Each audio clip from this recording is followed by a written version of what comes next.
Welcome to this episode of SGS Recommends.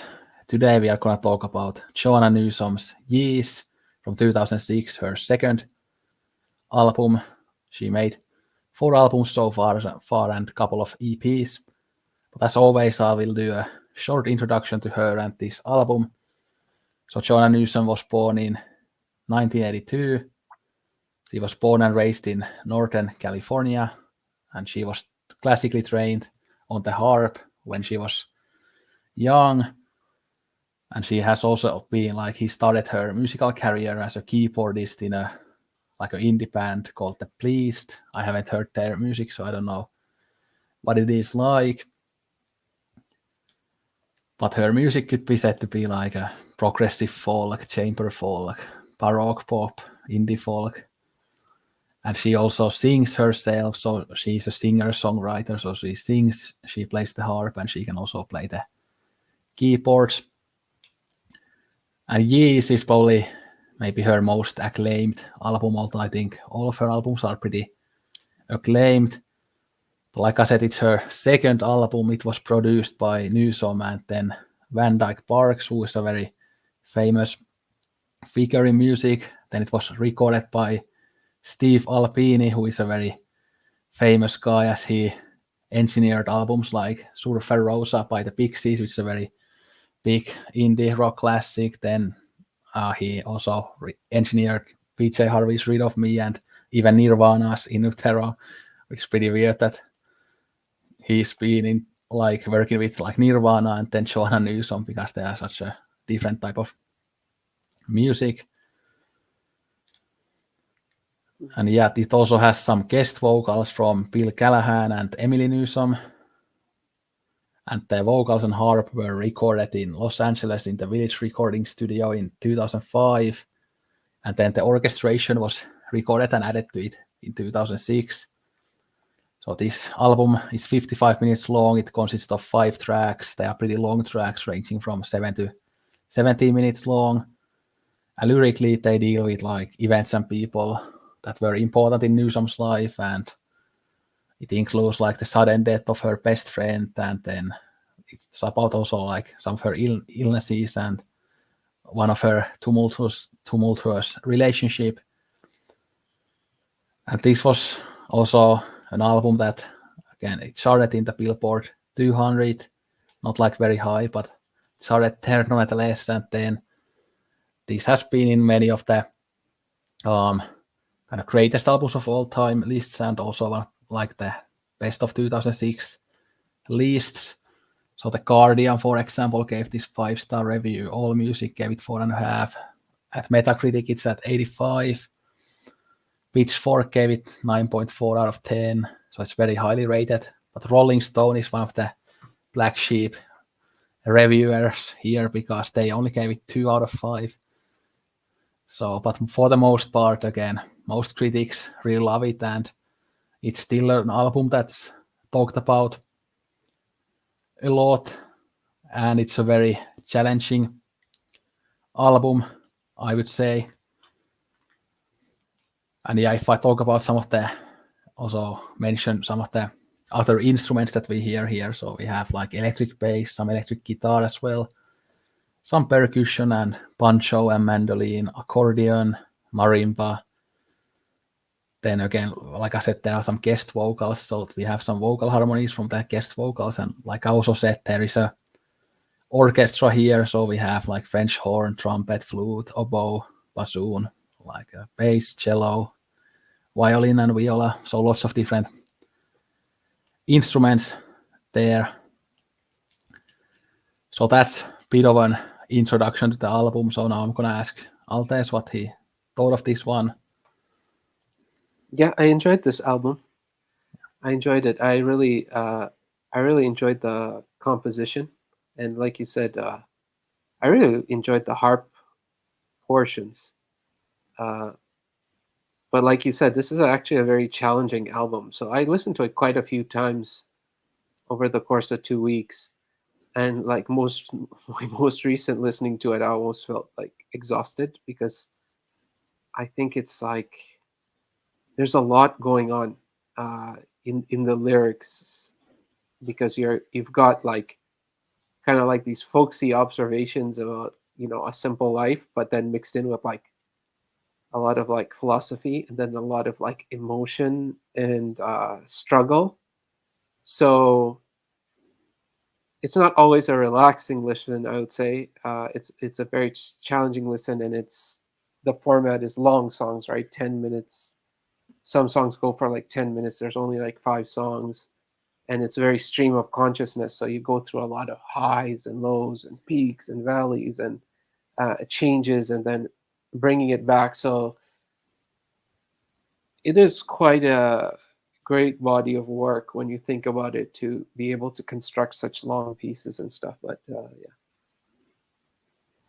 It's very impressive. Like when she does live shows, she sings and plays the harp at the same time, and again the harp parts like here aren't like very simple parts. There's lots of like Mhm. even like atonality and things like that. So she is like a very great harp player.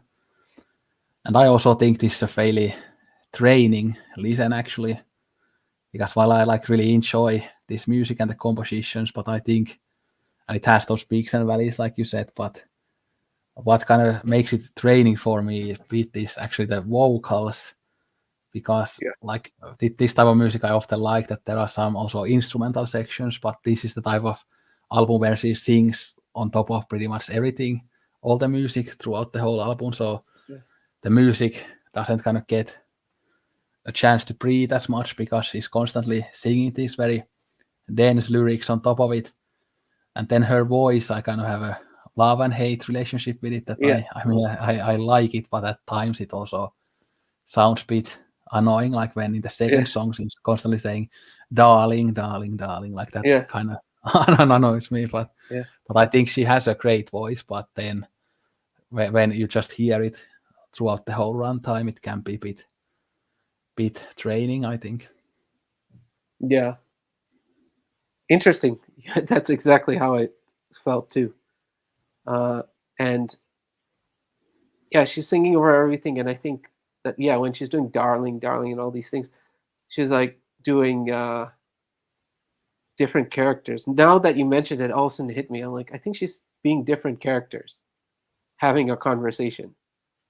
So that might make sense, that there's this kind of internal and external monologue, this self. Okay, I want to not to insult, but like, okay, let's say self moments of self pity with this. Why the long face? Why the long face? Like, the kind of quaint things people say to you. But then there's some really powerful observations in there, like little simple things every now and then, like where she says, "Oh, and we're in bodies that don't keep." I found that like the expression so powerful, and it's just like this small little snippet, and you catch it, and you're like, "Yeah, wow!" Like the pain of being in this body that's not going to keep. Like it could get sick, it's going to deteriorate, it's going to, and the pain of that, and that constant awareness of that. So they're like really interesting like observations. But like you said, yeah, sometimes our voice intonation, sometimes the expressions, and maybe that's they're meant to agitate, because probably agitated people, if they came to her and they're like, "Why the long face?" And it's like, "I'm ill." Like, what do you think you'd be like? So Yeah, I think again, some people say that her voice is like childlike voice, but apparently she it doesn't is. like that. I like that expression because I think she says that like I have an untrained voice, not a childlike voice. And then she also obviously she's a soprano singer, so she can sing like really high. But yeah, it has that kind of typical folk kind of quirkiness to it, but it's just a bit more over the top than you usually hear. Yeah, it's as you mentioned, it reminds me of this other singer, but he's a male singer. I forgot his name, but he kind of reminds me of that. And he almost sounds like, and I really like his stuff, but he sounds like if that, like the Hobbits. in like Lord of the Rings were singing, you know? So she kind of has that too. Like it almost seems like a character in a fairy tale sometimes, the style of her voice. It almost doesn't seem that real. But like you said, so it creates that kind of childlike, like an alternate kind of voice. And of course, if I was her, I'd be offended by that because it's an offensive thing to say. But yeah, sometimes it can seem with the high end, I think stimulates you more and can exhaust you more. So and Yeah, can incite more anxiety in you. and you mentioned Lord of the Rings and the Hobbits, but yeah, again, many people say that this kind of has that kind of medieval Yeah. aesthetic, both again the music, but also the singing, and even the cover obviously has a bit of that. So, Yeah, and that's in a way also the part you enjoy because that kind of folksy like a medieval and all that it it takes you away almost to a place of wonder and okay the hills and the valleys and the simple life, but then there's like tragedy in there and there's struggle in there and there's conflict in there and then some stories are the parts are like kind of very quaint things like oh the story of the bear and the whatever. It's like kind of like children's fairy tale lyrics, so it's like high, it's like some philosophy and like mixed in with like almost like something that seems like a fairy tale, like you're telling reading a book to a child and then coming back. So it is very interesting. It's very very interesting, but it's hard to feel like you can grasp exactly what's going on at any given time.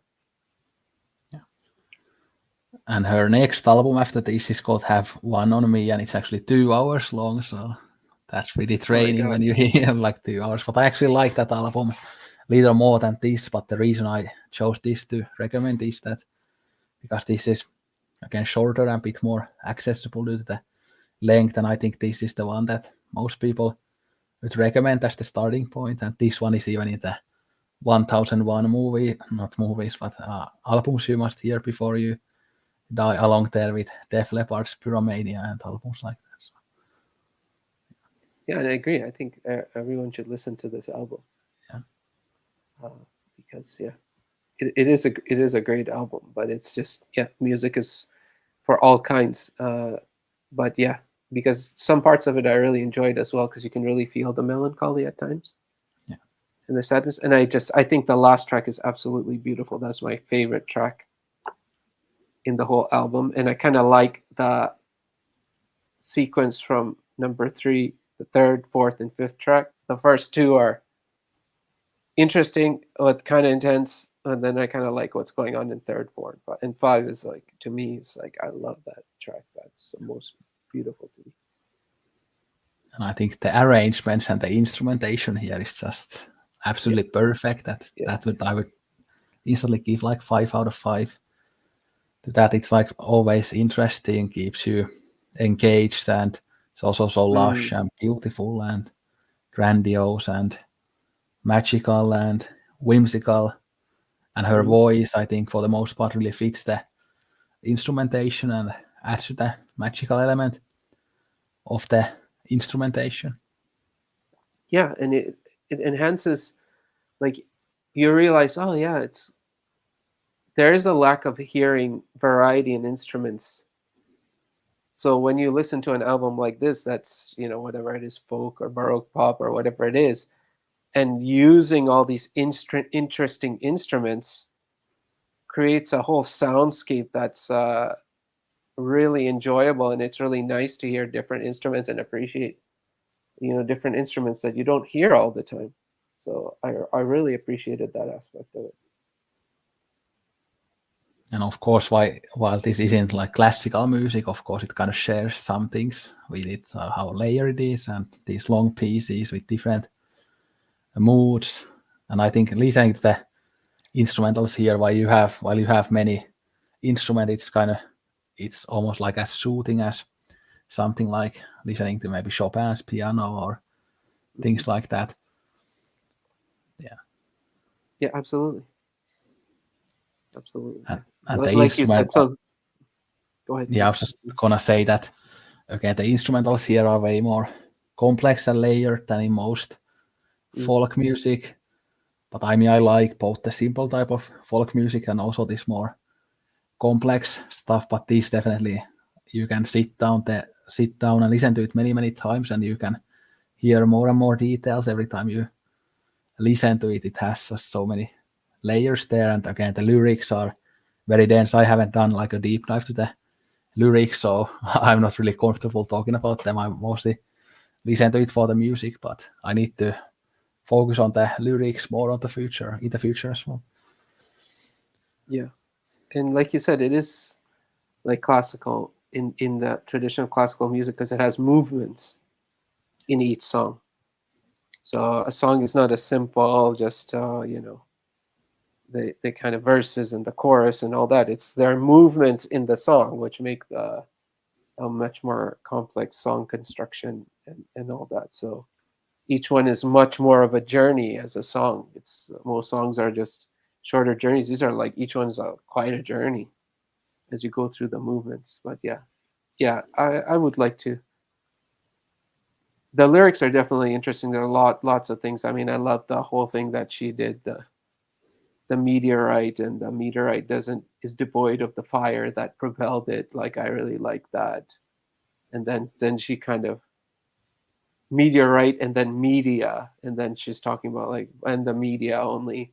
So yeah, it's there's definitely a lot of clever writing in that, but it's because there's so much singing and there's so much lyrics to grasp it all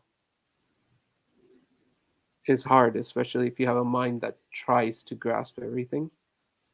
So you can exhaust yourself in your effort to try to grasp everything instead of just experience. And going back to the classical type of thing here is that again there are movements, and the movements sometimes like take a left turn like very quickly and change. So they don't often like a single movement doesn't play out for that long, but sometimes it changes very quickly, and sometimes you might not notice it immediately as the vocals can overpower you and you can focus on the lyrics a lot, but then the music is actually very playful on the background and just something that can change very quickly. Yeah. Yeah, 100% agree. Yeah. And Tony is a huge Joanna Newsom fan, and this is one of his favorite albums. Yeah. Okay, good to know. Glad I enjoyed it. I wouldn't want to upset Tony.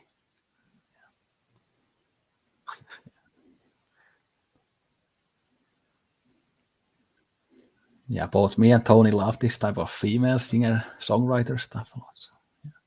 Yeah, it's great. I mean, I enjoyed it too. And the artist I was thinking of earlier was Passenger. I don't know if you listened to any Passenger. Yeah, I know of them, but I haven't heard. I think I haven't. So some people almost kind of denigrate him a bit and say, "Oh, he sounds like Frodo saying, like that." But so he has a very distinct voice, just like Joanna Newsom. But I really enjoy his music. It's also like kind of folk pop, like in the same vein. And of course, we will have more singer-songwriter stuff later. And who knows, maybe we'll do even more Joanna Newsom at some point.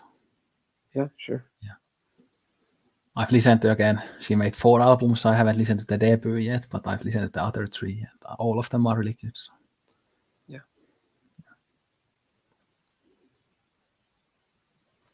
But I'm still kind of feel like I'm still digesting this album, even though it has been quite a while since I first heard it. And now that I've been listening to it a few times, I feel like I still haven't kind of completely made up my mind on it. Mm-hmm. Yeah, it just kind of stays with you even after you listen to it, and then little pieces of it pop up in your mind, like certain movements, and certain little snippets, and then you realize, okay, it's totally different from other kind of things because you kind of remember a song, but here you'll remember pieces of a song. So yeah. Yeah. But now we could wrap it up and talk about what we are gonna listen to next time, and it's gonna be something very different again. So it's gonna be Sign of the Times by Prince, one of his most famous albums, I think. Probably his second most famous after Purple Rain. But sometimes critics actually rate Sign of the Times higher than Purple Rain. I'm not sure which one I prefer. I love them both. But yeah, this is actually a very long album. It's 80 minutes long, but it's very accessible. Obviously, it has that soul, R&B, pop thing going for it, and lots of variety, and it's very daring and kind of grandiose for a pop release. So it's got kind of 80s maximalist stuff in the best way possible. So, Yeah, I'm looking forward to it. I haven't listened to much Prince, embarrassingly. I've never really been like into Prince or listened to a lot of his music. And my wife likes Prince a lot, so I am curious to see. Okay, this artist that is so high in so many people's estimation, and I'm not familiar with a lot of his work, so I'm very excited to experience it and then discuss it. and Tony is also a huge fan of Prince. So yeah. Okay. I think Prince is one of his top 10 artists, so he likes him even more than me. So. Okay. Wow. Okay. All right. But yeah, we can now wrap it up. So thanks for watching. Let us know what you think of Joanna Newsom and her album Yeez. Don't drink Coke at all. Sayonara and arigato gozaimashita.